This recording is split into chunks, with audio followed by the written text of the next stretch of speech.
विश्वेश्वर विरूपाक्ष विश्वरूप सदाशिव शरणं भवभूतेषु करुणाकर शंकर हरशंभो महादेव विश्वेश्वर अमरवल्लभ शिवशंकर सर्वात्मा नीलकंठ नमोस्तुते मृत्युंजयाय रुद्राय नीलकंठाय शांभवे अमृतेशाय सर्वाय श्री महादेवाय दे नमः। सौराष्ट्रे सोमनाथंच श्रीशैले मल्लिकार्जुनम् उज्जयन्तु महंकाल ओंकारममलेश्वरं परल्यां वैजनाथंच डाकिन्यां भीमशंकरं सेतुबन्धे तु रामेशं नागेशं दारुकावने वाराणस्यान्तु विश्वेशं त्र्यंबकं गौतमीतटे हिमालये तु केदारं कृष्णेशं तु शिवालये एतानि ज्योतिर्लिंगानि सायं प्रातः पठेन्द्रः सप्तजन्म कृतं पापं स्मरणन्ये विनश्यति।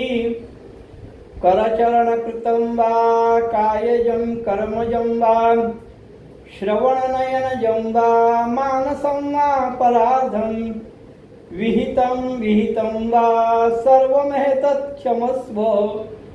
जय जय करुणाधिपते श्री महादेव शंभो नमः पार्वतीपते हर हर महादेव। साधकांनो, आता 12 ज्योतिर्लिंगातलं स्तोत्राप्रमाणे 5वं आणि महाराष्ट्रातलं 4थं त्र्यंबकेश्वर झालं, भीमाशंकर झालं, घृष्णेश्वर झालं आणि आता आपण घृष्णेश्वरवरून बीड जिल्ह्यातल्या परळी येथील प्रसिद्ध अशा वैद्यनाथ मंदिरामध्ये आहोत। कल्पना करा, भारतातल्या 12 ज्योतिर्लिंगापैकी हे एक महत्त्वाचं ज्योतिर्लिंग आहे असं म्हटलं तर ते वावगं ठरू नये। हे मंदिर देवगिरींच्या यादवांच्या काळात त्यांचा प्रधान, यादवांचा जो प्रधान होता त्याचं नाव होतं श्री कर्णाधिप हेमाद्री। या कर्णाधिप हेमाद्रीनी हे मंदिर बांधलंय असं म्हणतात। काय आज वैद्यनाथ बद्दल बोलताना बऱ्याच गोष्टींचा विचार करून बोलावा लागेल, कारण मी अनेक वेळा सांगतो आणि 12 ज्योतिर्लिंगाचं महत्त्व सांगायला सुरुवात केल्यापासून मी या ज्योतिर्लिंगाविषयी बोलतोय। का सांभाळून बोलावं लागेल तर संस्कृत मधल्या शब्दाप्रमाणे मुंडे मुंडे मतिर्भिन्ना, वैद्यनाथ 3 झालेली आहेत। परळी वैद्यनाथ, झारखंड मधलं वैद्यनाथ आणि हिमाचल प्रदेश मधलं वैद्यनाथ। प्रत्येक जण हेच वैद्यनाथ 12 ज्योतिर्लिंगामध्ये येतं असं दावे प्रतिदावे करतायत। हे ज्योतिर्लिंग अजूनही वादातीतच आहे, आपल्याला त्याच्याशी काही कर्तव्य नाही, पण इथे शिवाची शक्ती आहे, साक्षात शिव इथे विराजमान आहे। मग तो झारखंडच्या वैद्यनाथाचा असो किंवा परळी वैद्यनाथाला असो किंवा हिमाचल प्रदेश मधला वैद्यनाथ असो, हे प्रमुख शिवाची स्थानं आहेत हे तर मान्य आहे.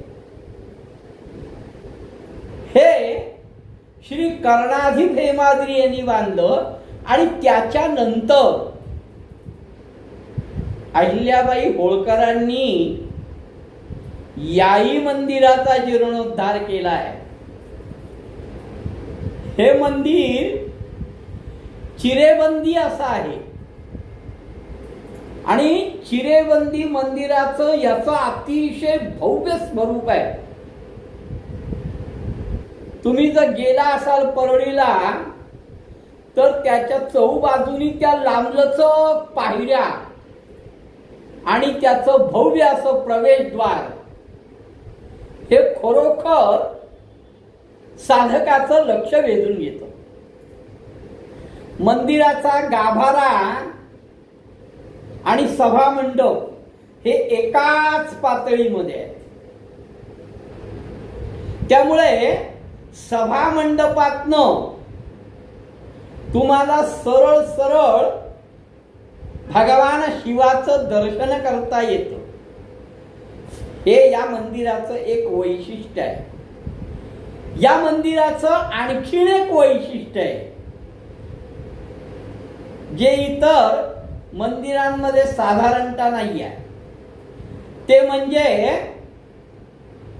या मंदिरात वैद्यनाथाला स्पर्श करून दर्शन घेता येते.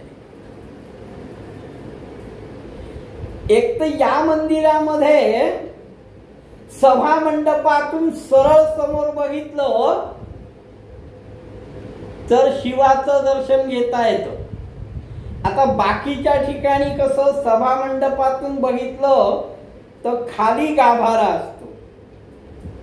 आता आमच्या त्र्यंबकेश्वरला बघितलं तर गाभारा खाली आहे, त्यामुळे वर साधारणतः तो वर तुम्ही जर आरशात दर्शन केला असेल त्या आरशाची आख्यायिका मला असं वाटतं साधारणतः 77-78 साली तिथे एका भक्तानी 100 पोत्यांचा काहीतरी सत्यनारायण केला होता. हो, आणि त्यावेळेस त्यांनी तो आरसा दान दिलेला आहे की जेणेकरून खालील शिवलिंगाचं प्रतिबिंब तुम्हाला वर बघता येईल. सांगायचं तात्पर्य परळी वैद्यनाथला तसं नाही, समोरच तुम्हाला वैद्यनाथाचं दर्शन घेता येईल. हे इतरत्र कुठेही नाही. घृष्णेश्वराचाही गाभारा खाली आहे. औंड्याला सुद्धा तुम्हाला खाली जावं लागतं. सभा मंडपातनं दर्शन घेता येत नाही.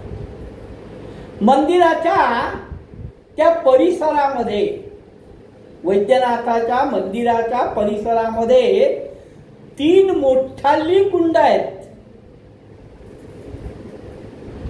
आणि मंदिरापासून जवळच 3 किलोमीटर अंतरावर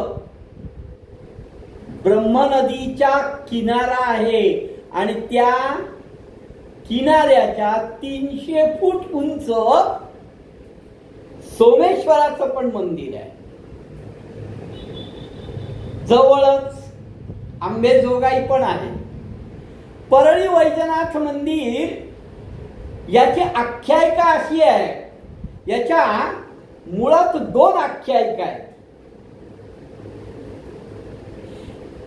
या कथांमधनं आता तुम्हाला जे योग्य वाटेल ते तुम्ही योग्य समजू शकता. मी मुळात सुरुवातीला सांगितलंय की भगवान शिव तिथे आहे.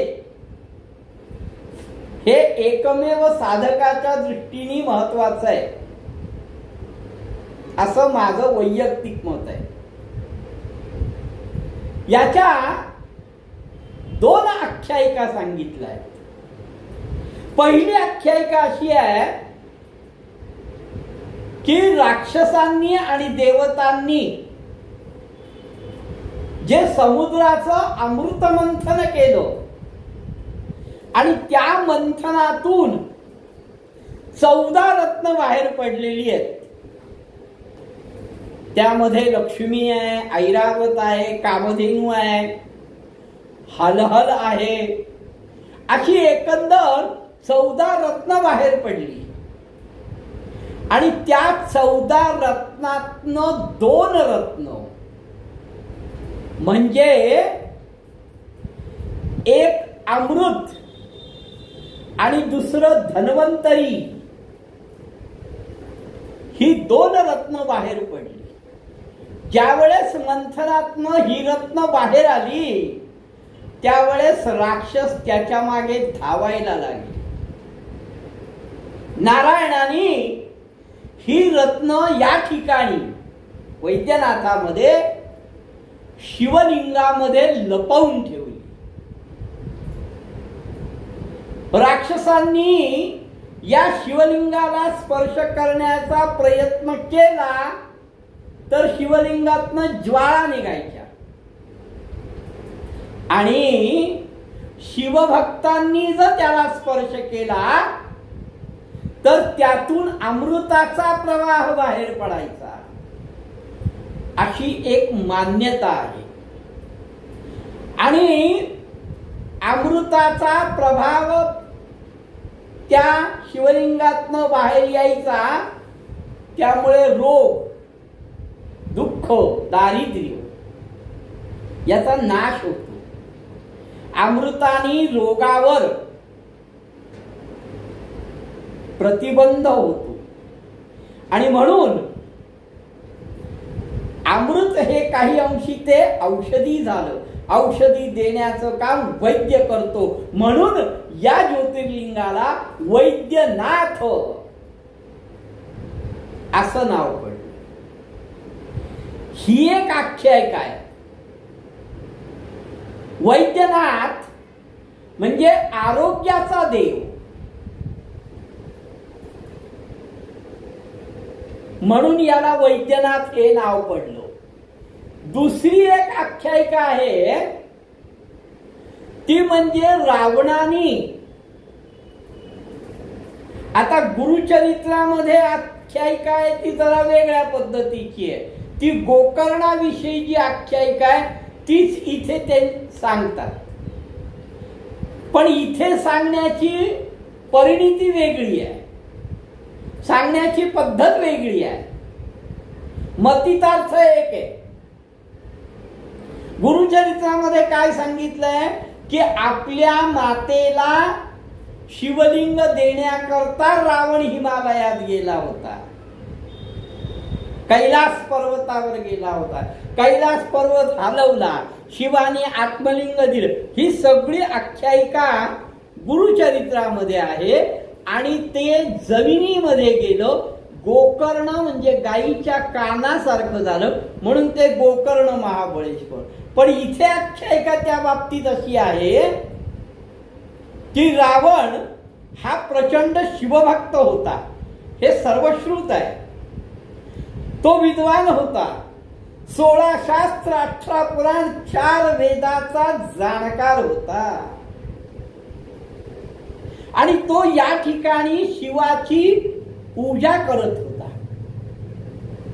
आणि धगधगत्या अग्निकुंडामध्ये तो आपला शिराचं छेद करून त्या अग्निकुंडात स्वाहा करत होता. 1 शीर, 2 शीर, 3 शिर, 4 शिर अशी करत करत रावणाने त्या अग्निकुंडामध्ये 9 आहुत्यात 9 शिर दिली. आणि ज्यावेळेस आपल्या 10व्या शिराचं छेदन करण्याकरता तो तयार झाला त्यावेळेस भगवान शिव त्याच्या समोर प्रगट झाले आणि त्यांनी विचारलं, वर माग. त्यावेळेस तो शिवाला म्हणतोय की मला लंकेमध्ये तुला घेऊन जायचं आहे. शिव म्हणतो माझ्यापेक्षा मी माझं आत्मलिंग तुला प्रदान करतो. शिवानी आत्मलिंग दिलं आणि ते घेऊन जात असताना रावण या ठिकाणी शौच स्नान संध्या करण्याकरता थांबला होता आणि या ठिकाणी एका मेंढपाळाने ते लिंग तिथे ठेवलं, अशी पण आख्यायिका सांगितली जाते. म्हणून हे शिवाचं इथे 2 आख्यायिका सांगितल्या जातात. परळी वैजनाथ हे मंदिर सुमारे 2000 वर्ष जुनं आहे. हे मंदिराचं बांधकाम करण्याकरता साधारणतः 18 वर्ष लागलेली आहेत. या मंदिराचा जीर्णोद्धार मी मगा सांगितल्याप्रमाणे महाराणी अहिल्यादेवी होळकर यांनी केला. आता याच बरोबर वादातीत असलेलं दुसरं शिव मंदिर म्हणजे दुसरा वैद्यनाथ झारखंड राज्यातल्या संधान परगण्यामधील देवघर गावात एक वैद्यनाथ आहे. यालाही बाबा वैद्यनाथ किंवा वैद्यनाथ असं म्हणतात. तिथली लोकही म्हणतात की हेही 12 ज्योतिर्लिंगातलं एक आहे. आता तसं पाहायला गेलं तर रावणाने कैलास पर्वतावरून शिवाचं घेतलेलं आत्मलिंग लंकेला नेत असताना दिशेप्रमाणे विचार केला तर क्रमानुसार महाराष्ट्रातलं परळी हेच येऊ शकतं. त्यामुळे वैद्यनाथले लोक जरी म्हणत असतील की रावणाला मिळालेलं आत्मलिंग या ठिकाणी ठेवलं गेलं झारखंड मध्ये, तर ते पटण्यासारखं नाही असं या लोकांचं म्हणणं. मी आधीच सांगितलं हा मुद्दा वादातीत आहे, आपल्याला त्या वादामध्ये पडायचं नाही. पण तपोभूमी साधकांकरता महत्वाची भूमी ही दोन्ही वैद्यनाथ आहेत. बरं, या ठिकाणी झारखंड मधल्या संधान परगण्यातील देवघर या ठिकाणी जे वैद्यनाथ आहे ते रावणाला मिळालेलं आत्मलिंग आहे असं ते सांगतात. तिथे दुसरी एक आख्यायिका अशी सांगितली जाते की भगवान शिव आणि पार्वती यांचा विवाह या ठिकाणी झालाय म्हणे, अशी ही एक आख्यायिका सांगितली जाते. या ठिकाणी या ज्याप्रमाणे परळी वैजनाथच्या आता श्लोकामध्ये सुद्धा म्हणायला गेलं तर परल्याम वैजनाथंच असं सांगितलेलं आहे. त्यामुळे श्लोकाच्या दृष्टीने सुद्धा महाराष्ट्रातलं हे आपण आपल्या क्रमाने 4थं घेतलंय, पण 12 ज्योतिर्लिंगातल्या श्लोकाप्रमाणे 5वं आणि 6वं भीमाशंकर. आपण भीमाशंकर परवा त्याच्याविषयी आपण चर्चा केली. तर या ठिकाणी म्हणे शिवपार्वतीचा विवाह झाला. इथे 2 मंदिर आहेत, एक शिवाचं मंदिर आहे आणि एक पार्वतीचं मंदिर आहे. इथली एक कल्पना आहे किंवा एक श्रद्धा आहे, विश्वास आहे की जर समजा विवाह होत नसेल विवाहाला अडचणी येत असतील तर शिवाच्या कलशापासून ते पार्वतीच्या मंदिराच्या कलशापर्यंत जर पताका बांधल्या, आता पताका तुम्हा सर्वांना सर्वश्रुत आहे, त्याचं विश्लेषण करण्याची काही गरज नाही, तर पताका बांधल्या तर विवाह योग लवकर जुळून येतो. म्हणून त्याही दृष्टीने या वैद्यनाथाचं महत्व आहे. वैद्यनाथ ज्योतिर्लिंग हे बऱ्याच वर्षापासून वादाच्या भोवऱ्यात आहे. तिथल्या वैद्यनाथाच्या अचूक स्थानाबद्दल लोकांमध्ये सुद्धा बरेच भ्रम आहेत. आता या दोघांच्याच मध्ये वाद नाही आहे, तर तिसरं वादाचं जे वैद्यनाथाचं स्थान आहे ते म्हणजे हिमाचल प्रदेशामध्ये कांगड्याजवळ एक वैद्यनाथ आहे. या वैद्यनाथाचं महत्व काय आहे तर रावणाची ही तपोभूमी आहे. रावण साधना करण्याकरता, अनुष्ठान करण्याकरता या वैद्यनाथाला येत असे. म्हणून शिवाचं तिथे निवास आहे आणि म्हणून ते लोक म्हणतात 12 ज्योतिर्लिंगापैकी हे पण एक महत्वाचं ज्योतिर्लिंग आहे. मी 2 दिवसापूर्वी बोलताना बोललो होतो की ही सीतेची जन्मभूमी पण आहे. बऱ्याच लोकांना त्याविषयी आश्चर्य वाटलं असेल, कारण सीतेच्या जन्माच्या अनेक आख्यायिका आहेत. ती जनकाची मुलगी आहे, ती अग्निकुंडातून आलेली आहे, ती धरणीतनं आलेली आहे, अशा त्या अनेक आख्यायिका आहेत. त्यापैकी इथे सांगितली जाते ती आख्यायिका अशी आहे की रावण 16 शास्त्र 18 पुराण जाणणारा ज्ञानसंपन्न 4 वेदाचा जाणकार असा ब्राह्मण होता. तो साधने करता, ध्याना करता, तपश्चर्ये करता या वैद्यनाथाला येत असे. एकदा असाच तो साधने करता आला असताना त्याच्या बरोबर मंदोदरी होती. आता रावणाची साधना, रावणाचं तप, रावणाचं अनुष्ठान, रावणाचा जप हे काय 8 तास किंवा 10 तास असं चालणार नाही. रावण एकदा समाधी अवस्थेमध्ये गेला, ध्यानात बसला तर कैक महिने लोटायचे.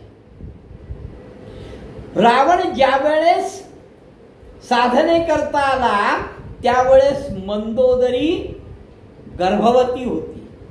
हे रावणाला माहित नव्हतं आणि रावण अनुष्ठानाला बसला, ध्यानस्थ बसला. किती महिने झाले असतील कल्पना नाही, पण मंदोदरीला प्रसव वेदना सुरू झाल्या आणि तिने एका कन्येला जन्म दिला. तिने विचार केला की जर समजा रावण ध्यान अवस्थेतनं बाहेर आल्यावर त्याला मी हे सांगितलं तर तो 16 शास्त्र 18 पुराण 4 वेद जाणणारा जाणकार आहे. तो म्हणेल माझं अनुष्ठान निष्प्रभ ठरलं, वाया गेलं आणि तो क्रोध करेल. त्याला कळलंच नाही तर ज्याप्रमाणे म्हणतात दृष्टीआड सृष्टी, जर एखादी घटना आपल्याला कळली नाही तर त्याचा दोष नाही. मग जर रावणाला कळलंच नाही तर त्याच्या अनुष्ठान निष्प्रभ झालं किंवा काय, याचा त्याला दोष नाही. मग या कन्येचं काय करायचं? म्हणून मंदोदरीनी ती कन्या आपल्या एका संदूकमध्ये, संदूक म्हणजे पेटी, ती पेटीत ठेवली, ती पेटी बंद केली आणि ती पेटी भूमीमध्ये अर्पण केली. आता भूमी पृथ्वी फिरते आहे. असं म्हणतात की तिच्या गर्भातलं पृथ्वीच्या गर्भातलंही फिरत आहे. तर वैद्यनाथाच्या पॅरलल म्हणजे अगदी समोरासमोर तिथे बघायला गेलं तर काही अंतरानंतर कनकनगरी येते आणि कनकनगरीमध्ये एका शेतकऱ्याला नांगरताना ती पेटी लागते. पूर्वापार असं होतं की जमिनीत जे प्राप्त होईल ते राजाचं, म्हणून तो ती पेटी घेऊन जनक राजाकडे जातो आणि जनकाला ती पेटी देतो, सांगतो माझ्या शेतामध्ये ही मला मिळाली आहे. जनक ती पेटी उघडतो आणि त्याच्यामध्ये त्याला ही कन्या दिसते. अतिशय गोंडस, सुस्वरूप, तेजस्वी. म्हणून तो तिचा स्वीकार करतो आणि म्हणून तिचं नाव जानकी ठेवतो. आता ही आख्यायिका सत्य असत्य या वादात पडायचं नाही आपल्याला. पण ज्याप्रमाणे परळी वैजनाथ, ज्याप्रमाणे झारखंड मधलं देवघरचं वैद्यनाथ, त्याचप्रमाणे हे कांगडाचं वैद्यनाथ, हे तिन्ही शिवाची जागृत स्थानं आहेत. याबद्दल माझ्या मनात तरी शंका नाही. ही तिन्ही जागृत स्थानं आहेत आणि या ठिकाणी भगवान शिवाचा वास आहे. अशा या पुण्यपावन स्थानावर जाऊन भगवान शिवाची स्तुती करावी, भगवान शिवासमोर नतमस्तक व्हावं, आपल्या इच्छा आकांक्षा या भगवान शिवाला सांगाव्या. आपला तो तारणहार आहे. कारण भगवान शिवाबद्दल जेवढं बोलाल तेवढं कमी आहे. कारण नेहमीच माझं वाक्य, शिव हा आद्य गुरु आहे आणि गुरुला काहीही लागत नाही, फक्त गुरुचं स्मरण करा. म्हणून शिवाच्या स्तुतीमध्ये आपण नेहमी म्हणतो त्याप्रमाणे शास्त्राभ्यास नको, श्रुती पढू नको, तीर्थास जाऊ नको, योगाभ्यास नको, व्रते मख नको, तीव्रे तपेती नको, काळाचे भय मानसी धरू नको, दृष्टाशी शंकू नको, ज्याची या स्मरणे पतित तरती, तो शंभो सोडू नको. नमः पार्वती पते, हर हर महादेव. अशा पद्धतीने आपलं आज चौथ्या ज्योतिर्लिंगाविषयी आपण थोडस जाणून घेतलं. याच्या अनेक खाचखळगे आहेत, बरंच आहे, पण मी सुरुवातीपासून सांगत आलोय, आजही वारंवार सांगितलंय की हे स्थान वादाच्या भोवऱ्यात आहे. अजूनही त्याच्याविषयी वाद चालू आहे. हे वाद लोक का करतात याविषयी सुद्धा न बोललेलं बरं. या वैद्यनाथाला माझा शिरसाष्टांग दंडवत, मग कांगडाचा असो, परळीचा असो किंवा झारखंडचा असो, मला तिन्ही ठिकाणी भगवान शिवाच्या अस्तित्वाची जाणीव झालेली आहे. म्हणून या तिन्ही ठिकाणी मी नतमस्तक होतो. आता याच्या पुढचं आणि महाराष्ट्रातलं शेवटचं ते म्हणजे औंढ्या नागनाथ, ते सुद्धा वादातीत आहे. ते आपण नंतर बघू. नमः पार्वती पते हर हर महादेव.